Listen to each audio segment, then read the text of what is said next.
Hi and welcome back to Lazze Metal Shaping YouTube channel. This is what I have been working on for a while. I know that many people they are not interested in those cars, but I'm going to talk about the process how to make this, and hopefully you can learn from that, and for whatever model you're going to build, or if you find parts that you can build your car from. Well, whatever that is, but you maybe not have the money to buy a car, but you can buy the parts and you have the time, and I can give you the knowledge and the information here on my YouTube channel how you can actually build it from scratch, which is more satisfying than to just pay for a car. So on this video I'm going to talk about this project that I have been working on and give you an idea what to think about, what's important, at least what I have learned over the years. You always need to have a 0 point where you start. You have something to start with. And in this case I have been using a cowl section and the front of the roof from a 4-door, 2-door sedan, or for 33, 34 Ford. They are kind of little, they are still out there, so you can still find them. But they don't make any more cars, so that's if you run into one of those cowls and you would like to build one of those coupes, you can do that.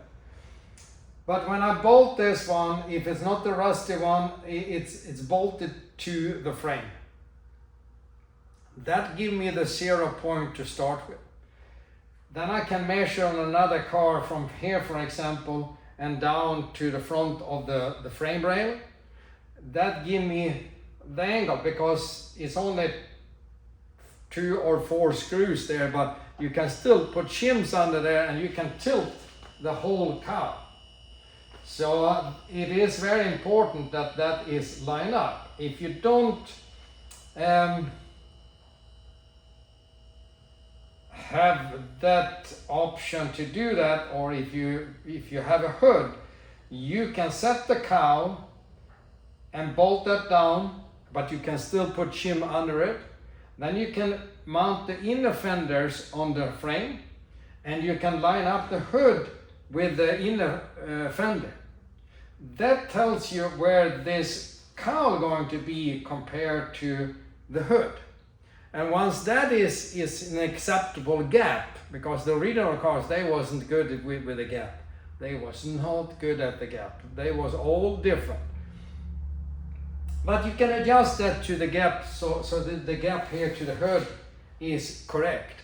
That tells you where the angle of the cowl is going to be. And if you need to adjust that, you can put the turnbuckle either to the back or to the front, but probably to a front hole on the frame, and a rod, and then attach it to the cowl, and then you can screw that turnbuckle until you got the right angle so this one fits here.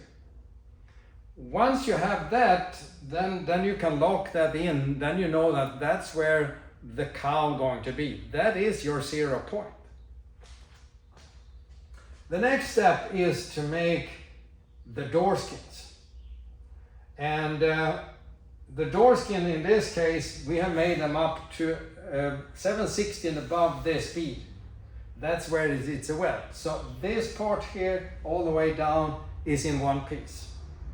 So you can make a new skin, you can put the bead on, and you can roll this part here to about 7/16 up there. You can fold the edges, but leave it a little gap so you can slide in a panel for the hem, and then you can close that later on. Then you line up the bead and you line up the gap so that all that stuff is correct, and you can hold that with those strong magnets, and you can find them cheapest on Summit Racing, I think. Stronghandtools.com, that's the company that actually produced them and sell them. Once that is correct, then you take a MIG welder and you spot weld this here. Then you have the line here, this there, correct. And then you are here. And you do the same thing on both sides at the same time. Then you can measure an original car between this point over to the other side. And you can measure it from here on the bottom into the frame. And you can see how much that is. Then you can measure that inside, and you can put turnbuckles there as well. So you can adjust the width. You have a rod there horizontal, and you can adjust the width, and then you take a rod on the bottom so you have the right dimension there, and you can have a turnbuckle there. Then you can set an X, and you can have a turnbuckle there as well. And then you can adjust one side and the other side until that is correct. Then you have the 0 point here on the B pillar. Then the rear panel on the car, and I can film that a little bit too. In the rear panel on the car, that's where you have the 0 point to the spreader bar in the back, because that's where the body is mounted in the back. So that gives you a 0 point there. Then you can make the rear quarter panel, and you're making left and right side at the same time. But of course you need either a car to take dimensions from, that is, if it's not yours, it can be a friend, it can be a car that you can, is somebody have a project and you can go over there and you can make templates from it, or you can maybe borrow the car for a little bit, or as I did long time ago, I used a fiberglass body and that somebody lost the interest for, and then you use that as a template, and then you can sell that fiberglass body when you're done with it. So you have the doors and the rear quarter panels up to about 7/16 above the bead here, and you can see, so you have a flow on the whole side, so that one is lined up. Here is the rear panel, and you're going to make that rear panel too, and it's original, this is not welded, it's bolted together. So I mean, if you want to keep that seam there, you can do that. So here, this rear panel is bolted to the spreader bar here. That gives you the 0 point in the back. Once you have the deck lid done, you can set the deck lid with the right gap here, and you can hold the deck lid with magnets here, so that that deck lid is lined up with the rear panel. All you need to do is you need to find out the height of the front of the deck lid. So to find out the height of the deck lid, you take a template here, and that template there, when you play with it, you can set the deck lid with turnbuckles, so you can adjust the deck lid in the front, because the deck lid is tack welded to the rear panel with the right gap, and all you need to do is you need to lift this up or down. And this template here determines when this deck lid is in the right shape, right height for the rear quarter panel. Once you have that deck lid in the right spot, you can make it more rigid for the deck lid. Instead of having it on turnbuckles, you can set that make a rigid bracket so the deck lid doesn't move. Then it's time to make this piece here, and this piece from here to there. And once you have that, you can make this piece in front of the deck lid. And of course that takes time, but it is possible to do, and you do it in your pace. And once that is done, so I'm actually this panel, the deck lid, this one, then it's time to do the door window frames.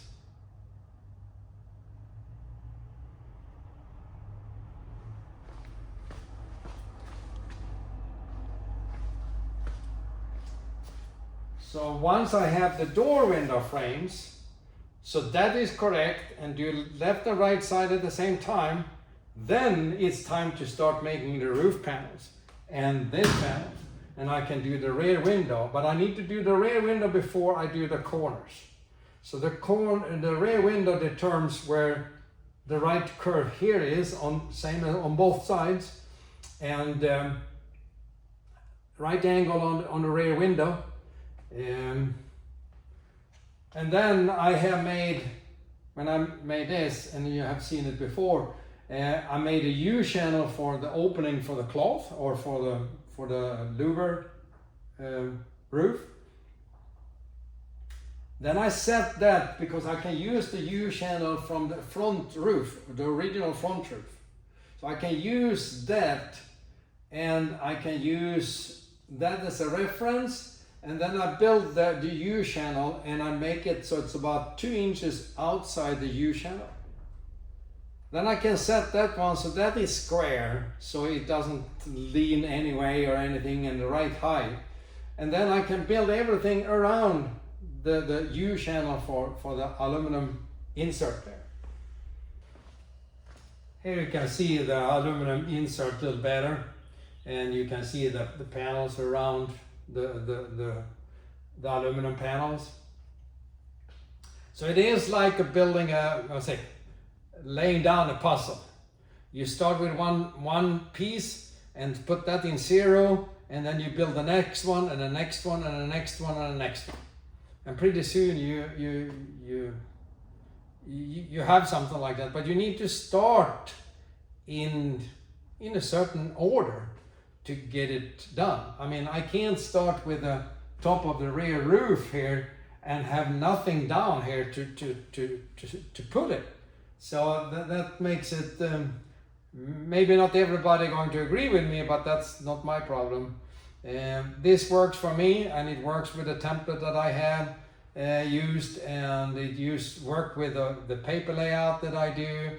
And this is not just for a 33-34-3 window coupe. It's because I like those. But you can use those use the same technique for any project. Once you have one 0 point to start with, you can go to the next one and the next one and the next one.